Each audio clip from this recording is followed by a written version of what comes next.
Welcome back for another Faroes News Report.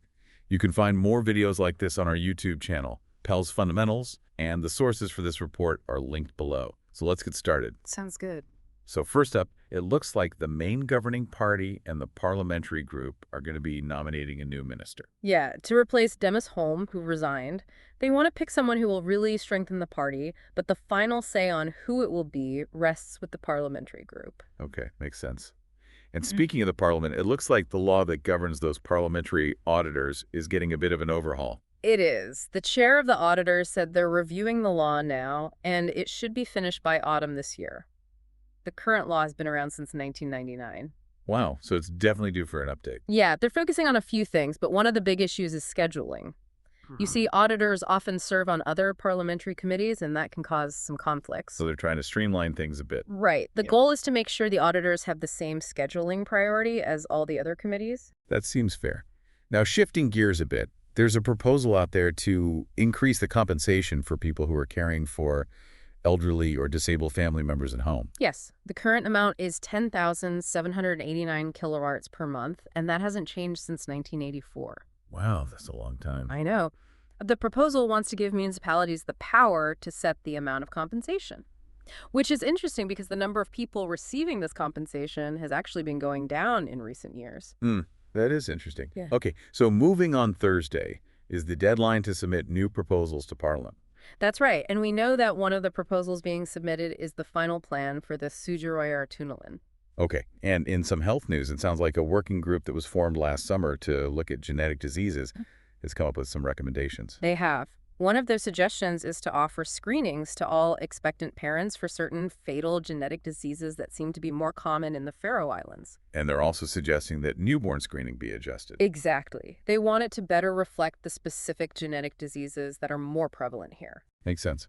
Now, I also saw that a physiotherapist was talking about knee pain in the news. Oh, yeah, he was saying how common it is in the Faroe Islands. He talked about knee pain that comes from wear and tear and also from sports injuries. Interesting. Okay. Okay, we'll talk about Smyril Line. They're having 2 new cargo ships built over in China. Yes, they are. The CEO said these new ships are going to help them comply with all those international environmental requirements for shipping, which are getting stricter all the time. Yeah, and I know the CO2 tax for cargo ships going to EU ports went up this year. It did. It went from 40% to 70% of their total CO2 emissions, and get this, next year it's going up to 100%. Wow, so they'll have to pay for all of their CO2 output. Exactly. The CEO of Smyril Line also mentioned that there's a shortage of green fuels, which could make it tough to meet those emissions targets. Yeah, that's a challenge for sure. So Parliament's ombudsman just finished up an inspection of the Gerðisgarður facility in Kvívík. Right. It's a residential and nursing home for people with dementia. And it sounds like the ombudsman was impressed. Yeah, they reported that the facility provides really high-quality care and that they focus on each resident's individual needs. They also help the residents stay active and engaged. That's great to hear. Okay, so there's a bit of a logistical issue with a big drug case coming up. It involves 6 defendants, and the trial is supposed to happen during week 17, but the Tórshavn Courthouse Hotel Hafnia is unavailable then. So the authorities are thinking about holding the trial at the Via Jarnir venue instead. Hopefully that will work out. And finally, there's a public discussion happening this Friday, March 7th, about people's views on abortion in the Faroe Islands. That's right. There will be presentations about how people feel about updating the abortion law and a debate about how to modernize the legislation. Sounds like an important discussion. All right, so let's move on to some local news. There are 42,067 registered vehicles in the Faroe Islands right now. And sales of new vehicles were down this year, although that decline has slowed down recently. In February of this year, 105 new vehicles were sold compared to 93 in February of last year. So a slight uptick there. Okay, it looks like there's a meeting for tourism stakeholders coming up on Thursday, March 13th at the Kvívík school. The goal is to explore ways for tourism businesses in the Kvívík municipality to collaborate. They're also going to see if there's any interest in developing a joint brochure for tourists, either in print or digital format. Representatives from Visit Faroe Islands and the Kvívík municipality will be there. Sounds like a good opportunity. Yeah. And last but not least, the municipalities in the Faroe Islands collected 20.8 million KR this year from a tax on vacant houses.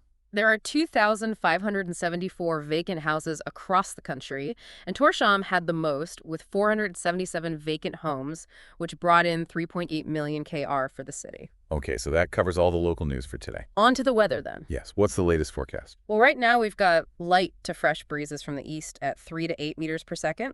Oh. But those breezes are expected to pick up this evening, and we can expect some rain moving in.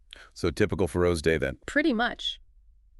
As we head into the night, the wind will shift, becoming a fresh to strong northerly wind and later turning northwesterly. Okay. And the wind speeds will be between 10 to 15 meters per second, with gusts potentially reaching 18 meters per second. So pretty windy. Yes, it will be.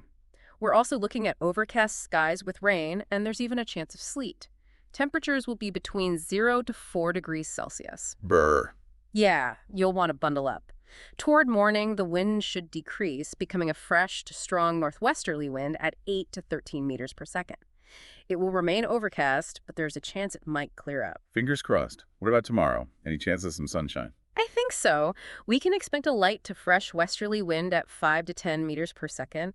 The skies will be partly cloudy with some sunny spells breaking through, and temperatures will be a bit milder, ranging from 2 to 6 degrees Celsius. Well, that's good news. All right, so that wraps up our Faroes News Report for today. For more video content just like this, you can visit PalsFundamentals on YouTube. And you can find links to all the source material for this report down below. Thanks for listening.